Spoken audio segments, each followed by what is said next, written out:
트인 제주의 푸른 바다가 한눈에 내려다 보이는 쾌적한 중산간 지역. 오늘 저희가 찾아온 이곳은 겉보기의 화려함과 그 이면에 가라앉은 씁쓸한 현실이 아주 기묘하게 얽혀 있습니다. 카메라 렌즈를 한쪽으로 돌려보면 마치 유럽의 한적한 고급 휴양 마을을 통째로 옮겨놓은 것처럼 세련된 건물들과 깔끔하게 정돈된 조경이 눈에 들어옵니다. 누가 봐도 정말 정성을 다해 잘 지어진 최고급 리조트 단지죠. 그런데 여기서 고개를 딱 돌려 저 펜스 너머를 바라보는 순간 분위기가 180도 달라집니다. 수많은 방문객이 북적이고 우리 동네 상권까지 덩달아 활기를 띠게 해줄 거라던 초대형 상업시설 부지. 원래 도면대로라면 지금쯤 화려한 상가와 테마파크가 꽉 들어차 있어야 할 무려 수만 평의 거대한 땅이 십수년째 포크레인 첫 삽조차 제대로 뜨지 못한 채 텅 빈 붉은 흙바닥을 휑하니 드러내고 있습니다. 구독자님들, 대규모 복합 리조트를 짓는다는 건 정말 생각처럼 쉽고 단순한 일이 아닙니다. 과거 제주도에 막대한 해외 자본이 밀려들던 시기, 이 넓은 땅 위에는 수많은 일자리와 지역 상권의 부흥이라는 벅찬 청사진이 그려졌습니다.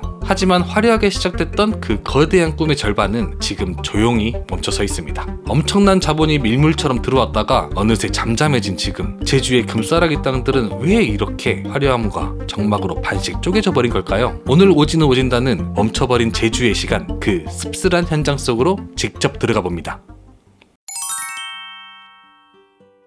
보신 것처럼 이곳은 1단계로 완공된 최고급 휴양지입니다. 근데 고개를 딱 돌려보면 상황이 180도 다릅니다. 초대형 쇼핑몰이 들어섰어야 할 저 너머는 10년째 첫 삽도 못 든 채 굳게 막혀 있습니다. 도대체 왜 제주도 한복판에 이런 반쪽짜리 동네가 남겨지게 된 걸까요? 굳게 닫힌 저 펜스를 가만히 바라보고 있으면 거대한 프로젝트를 처음부터 끝까지 끌고 나간다는 게 현실적으로 얼마나 복잡하고 거대한 산을 넘어야 하는 일인지 실감하게 됩니다. 처음에 우리 제주도가 이 쾌적하고 넓은 땅을 내어주면서 기대했던 건 분명 긍정적인 청사진이었습니다. 막대한 자본이 들어와서 번듯한 리조트도 짓고 이어서 대형 상가와 부대시설까지 척척 열게 되면 지역 청년들을 위한 일자리도 생기고 주변 상권도 함께 살아날 거라는 희망이었죠. 저건 호텔이고 네. 원래 여기도 뭔가가 들었었어야 되는데. 그렇죠. 원래 여기에 쇼핑몰이라든지 뭐 식당가라든지 이런 것들이 좀 생겼어야 되는데 지금 여기에서 멈춰버린 거죠. 지금 이 전체 부지가 한 3만 평 정도 되거든요. 리조트랑 호텔 부지가 1단계라고 표현을 하더라고요. 그 부지가 1.8만 평, 여기 남은 부분이 2.2만 평이라고 하거든요. 근데 여기만 아직까지 지금 아무것도 안 되고 멈춰 있는 거죠. 여기가 이제 호텔 로비라고 보시면 될 것 같아요. 그리고 여기 같은 경우는 높은 빌딩에 있는 호텔이 아니라 우리 리조트 가면은 독채로 하나씩 이렇게 있잖아요. 그런 형식으로 되어 있는 것 같더라고요. 무슨 뭐 타운하우스처럼 되어 있어요. 안에 가보면은. 여기도 좀 이따 제가 한번 들어가 볼게요. 근데 건물 엄청 멋있다. 어디 외국에 있는 엄청 멋진 건물 같지 않아요? 저기 안쪽에 있는 단지도 엄청 예쁩니다. 여기 보니까 차가 다닐 수 있는 길도 있고. 아 여기 터가 엄청 넓어. 이게 한 2.2만 평 정도 된대요. 와. 축구장이 몇 평인 줄 알아요? 축구장이 한 2층 100평 정도 되거든요. 그러면 축구장 10개 정도 사이즈인 거죠, 여기가. 여기 부지 자체도 저기 거네 그럼. 그렇죠, 저기 리조트 거죠. 아니 그러면 나 좀만 주면 안 되나? 저기 구석탱이 어디 하나만. 저기 보니까 펜스가 보이거든요. 아, 여기는 아예 지금 다른 곳의 땅인 것 같거든요. 여기 부분만 이렇게 지금 펜스가 좀 쳐져 있습니다. 여기까지가 땅이다 라고 보시면 될 것 같고, 여기는 이렇게 좀 휑한 모습인데 또 위쪽 올라가면은 리조트가 나무지게 지어져 있거든요. 지금도 계속 영업을 하고 있고 그런 상태인데, 또 올라가서 조금 구경해 보시죠. 저기가 입구인데 로타리에 엄청나게 큰 대형 접시가 있어요. 물접시. 와 넘쳐 흐른다, 넘쳐 흘러. 네. 굳이 의미를 하자면 여유가 넘쳐 흐른다. 아, 그렇게 표현할 수 있겠네요. 단지가 너무 큰데? 지금 여기 현 우측이 메인 건물이거든요. 이게 어떻게 보면 우리 호텔 로비에서 체크인하고 가잖아요. 그런 것처럼 여기 호텔 입구고, 어디까지 있는 거야? 여기도 한 1.8만 평이 된다고 하니까 제가 봤을 때 우리 아래 내려갔을 때 일부 걸었는데 힘들었잖아요. 다 돌아보기 힘들 것 같으니까 여기 앞에만 좀 보고 차를 타고 좀 이동해야 될 것 같습니다. 와 근데 이 건물 진짜 멋있다. 여기도 뭐 유명 건축가가 이렇게 하신 것 같은데요. 와 저거 그거 아니야? 롤스로이스? 이건 약간 의존용인 것 같아요.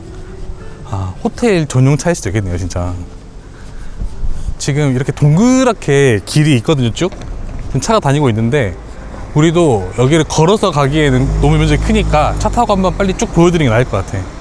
수백, 수천억 원이 들어가는 2단계 상업시설 공사는 여러 가지 복합적인 이유로 결국 현실의 문턱을 넘지 못했습니다. 막대한 건축비와 유지비용이 부담도 컸겠지만 그 멈춤의 배경을 이해하려면 이 투자의 강력한 마중물 역할을 했던 부동산 투자 이벤제라는 제도의 구조적 특성도 함께 짚어볼 필요가 있습니다. 이 제도는 제주도에 일정 금액 이상을 투자하면 거주비자와 영주권을 주는 혜택을 담고 있었습니다. 당연히 투자자들 입장에서는 제주도에 자본을 투입하면서 수익성뿐만 아니라 이 영주권이라는 매력적인 혜택도 아주 중요한 목표 중 하나였을 겁니다. 그런데 한번 상식적으로 생각해 보자고요. 1단계로 치어진 저 화려한 리조트에 투자를 하고 본인들이 원했던 1차적인 목표나 영주권 혜택을 무사히 달성하고 나면 그 이후의 상황은 어떨까요? 이미 목적이 상당 부분을 이룬 상태에서 앞으로 분양이 잘 될지 아니면 장사가 잘 될지 확신하기도 힘든 2단계 거대 상가 건물에 굳이 천문학적인 돈을 더 쏟아붓고 막대한 리스크를 떠안으려 할까요?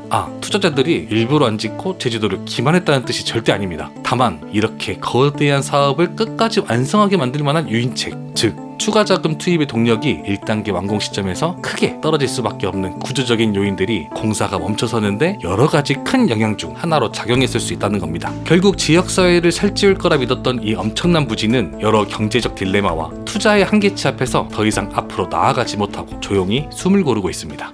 여기 무슨 외국에 있는 마을 단지 가면은 앞에 예쁜 나무 심어져 있고 개인 주차장 하나씩 있고 좀 그런 느낌 아니에요?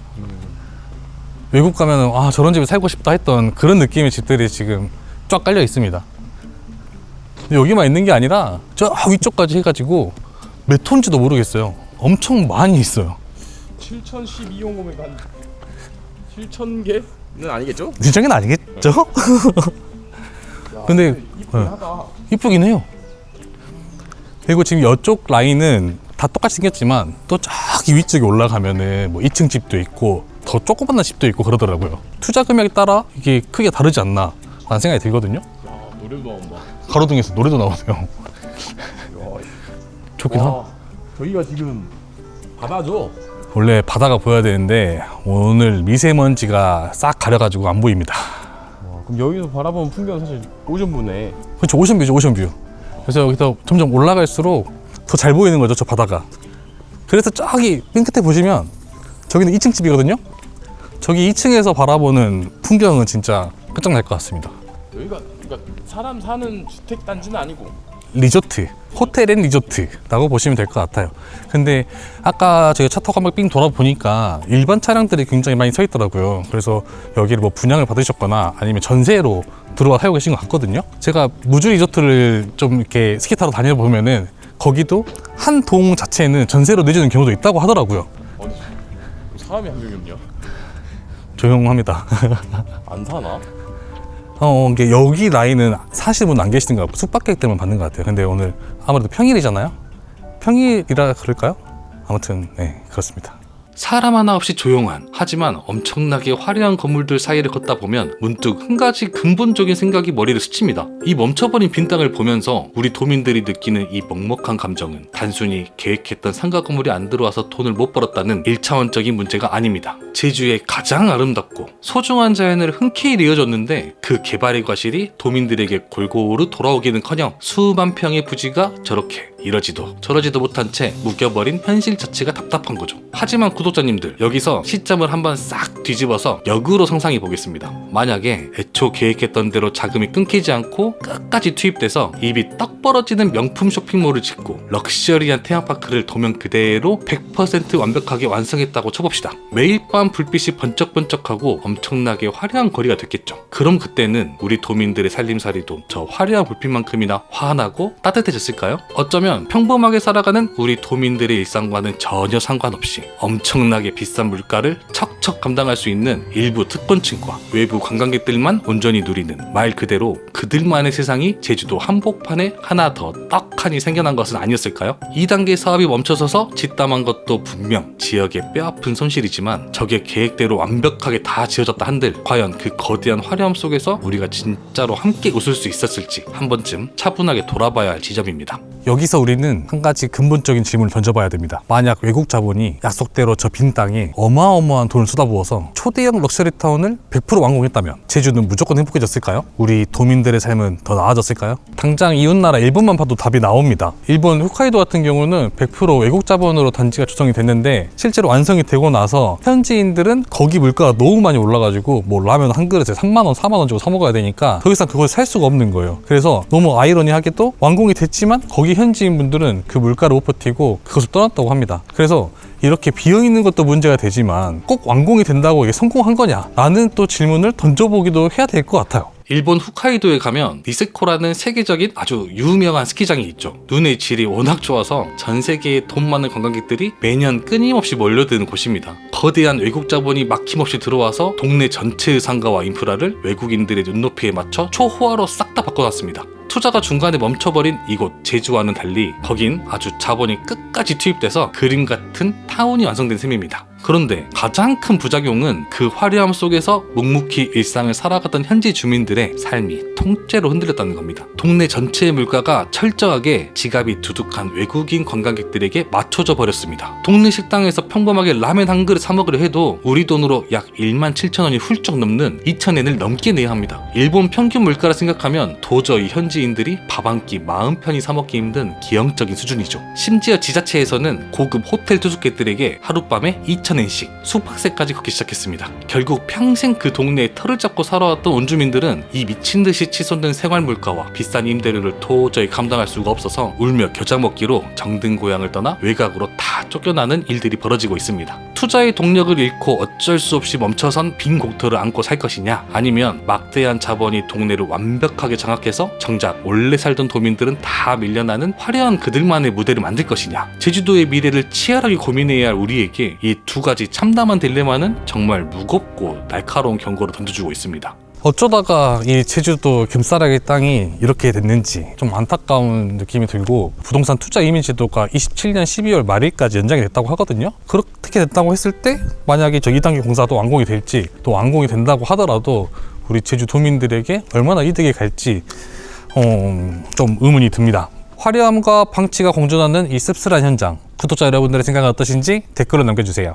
대규모 사업을 유치하고 지역의 인프라를 완성한다는 건 참으로 길고 험난한 과정입니다. 아무리 시작할 때 훌륭한 청사진이 있었고 제도의 뒷받침이 있었다 하더라도 막상 치열한 경제 환경 속에서 투자의 동력을 잃어버리면 덩치가 큰 대형 프로젝트일수록 이렇게 멈춰설 수밖에 없는 게 현실입니다. 하지만 투자가 멈춰버린 그 자리에 남겨진 거대한 펜스와 묶여버린 넓은 땅은 결국 고스란히 우리 지역 사회와 도민들이 오랜 시간 지켜보며 풀어내야 할 무거운 숙제로 남게 됩니다. 아주 멋지게 지어진 1단계 건물들, 그리고 바로 옆에 10년째 붉은 흙바닥을 드러낸 채 멈춰버린 2단계 공터. 이 극단적인 풍경은 우리에게 아주 분명한 질문을 던져줍니다. 우리의 소중한 자산이 단순히 외부 자본의 흐름과 혜택의 여부에만 목을 매는 위태로운 상황 속에 놓이지 않으려면 어떻게 해야 할까요? 무작정 규제를 풀거나 혜택을 늘리는 것을 넘어서 대규모 개발 사업이 경제적인 이유로 멈춰서게 되더라도 그 충격을 지역사회가 부드럽게 흡수하고 방치된 공간을 다시 공공의 가치로 연착륙시킬 수 있는 튼튼한 안정망이 그 어느 때보다 필요합니다. 한 번 망가지면 두 번 다시 되돌릴 수 없는 제주의 아름다운 가치를 지키기 위해 우리는 저 텅 빈 공터 앞에서 그 뼈아픈 고민을 지금 당장 시작해야만 합니다.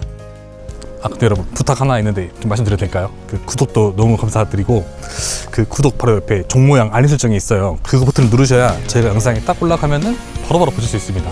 그 버튼 한 번씩 꼭 부탁드립니다.